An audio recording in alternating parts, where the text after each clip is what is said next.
Hey guys, welcome back to my channel. My name is Gloria and thank you so much for clicking on today's video. Today I wanted to go through some of the plants, actually five. So 5 plants that I regret buying. So, you know, there's a whole bunch of reasons as to why you regret buying a plant. It could be like an impulse purchase. You thought you liked it, but then you brought it home, you didn't end up liking it, the price point, all that stuff.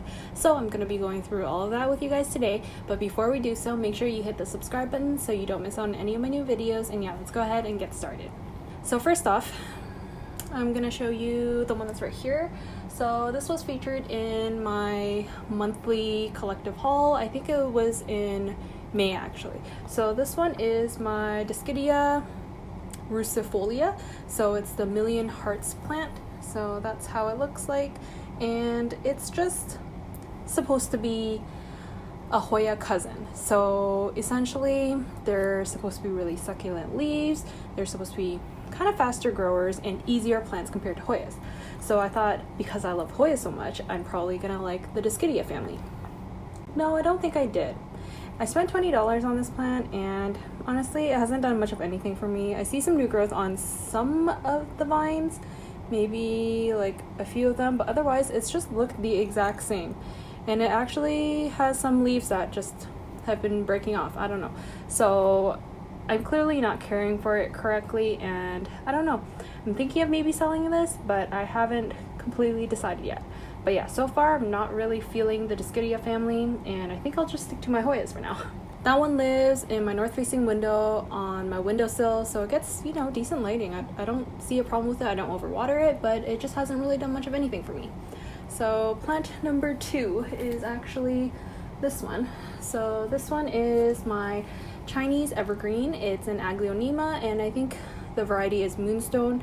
I really like this plant initially for all the pink stems and pink foliage that this plant has. I don't know if you guys can see.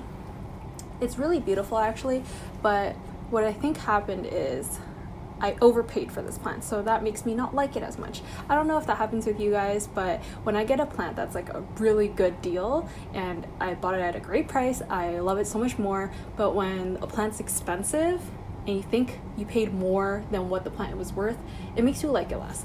So that's what's happened with this plant, and I don't know.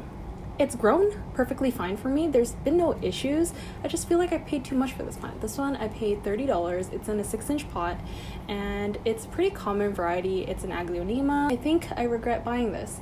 I probably would have been much happier if I just got a second Silver Bay Aglaonema, which I have actually hanging right here on my north-facing window. This one doesn't get as much light, so some of the leaves are coming out a little bit smaller. I don't know if you guys can tell, like, hard to show you. Okay, probably can't see, but this one I think I could do without. And especially as your plant collection starts growing, you kind of fall out of love with some of the older plants, like the ones that you initially bought. So that's what happened with me. Oh my god, it's always so hot whenever I'm filming videos. I don't know what's wrong with me. So this one is my plant number 3. This one is actually a Dieffenbachia that I bought from Walmart.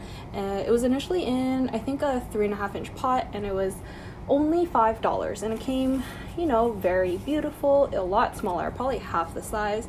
But since then it's grown like drastically, and it's just huge now. What I found is I actually like Aglaonemas more than I do with Dieffenbachias. So their growth pattern is more like upright, and it just, I don't really like the growth pattern. I don't know how to explain it, but I really just I don't like it. I don't know, do you like it? And these are really poisonous to cats, so I'm always so scared if my cat like eats it, it's gonna poison her. And the leaves don't feel any particularly like different. They don't feel unique. Nothing about this plant is unique, but it's an easy plant. I actually see a root growing out of the bottom, and it's such a fast grower, such that I keep having to uppot this plant. I don't know if that bothers you. And it dries up so quickly. I need to put some like stones on the bottom so that the water stops evaporating. But yeah, let's see if I can show you guys the little root. So there's a root coming out through the bottom, and yep, this one's been growing well. I don't think I'm gonna sell this one just because I think it'll be pretty hard to sell. I mean, unless I give it for free, and it's doing fine in my care. So, but I do regret buying this, even though I only spent $5. So this one is plant number 4, and it's my Stromanthe, which I also showed you guys in my May haul. And this is the Stromanthe triostar in all of its beauty. It's a beautiful plant, don't get me wrong.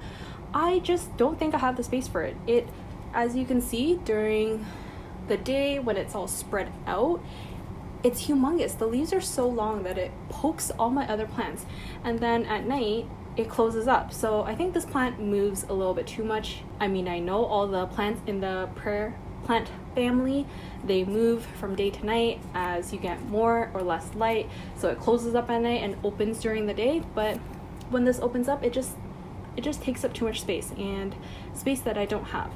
And this 6-inch pot, when I took out the nursery pot, I could see all the roots that are sticking out, so I know this one is due for a repot, meaning it needs to take up even more space because it's going to be upsized to an 8-inch pot.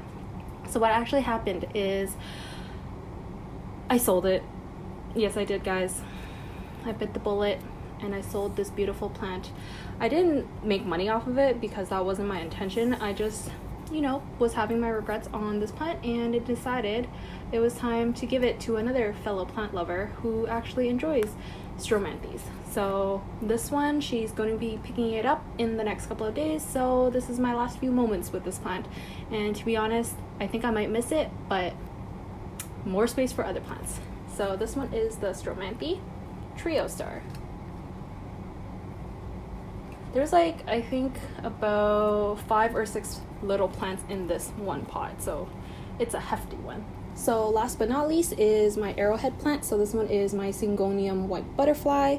I also regret buying this because I clearly did not inspect the plant well enough at the nursery before I bought it, because it was just clearly infested with mealybugs. There was no way that the plant came with no pests when I initially bought it, just because by the time I discovered it a month later, it was just completely infested. So this is all that's left of the plant.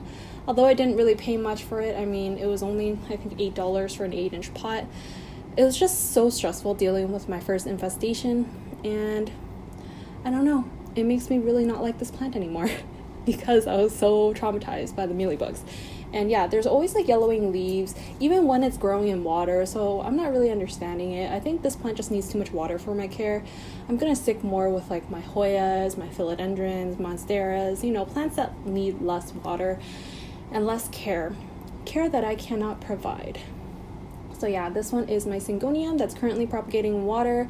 After I propagate this, I'm probably just gonna give it away to a friend who will love it more than I can. So that's pretty much all for the 5 plants that I regret buying. I hope you guys enjoyed today's video. Comment down below which plants you guys regret buying, because I'd love to know that I'm not the only one that just impulse buys plants. And yeah, thank you so much for watching, and I'll see you guys in the next video. Bye.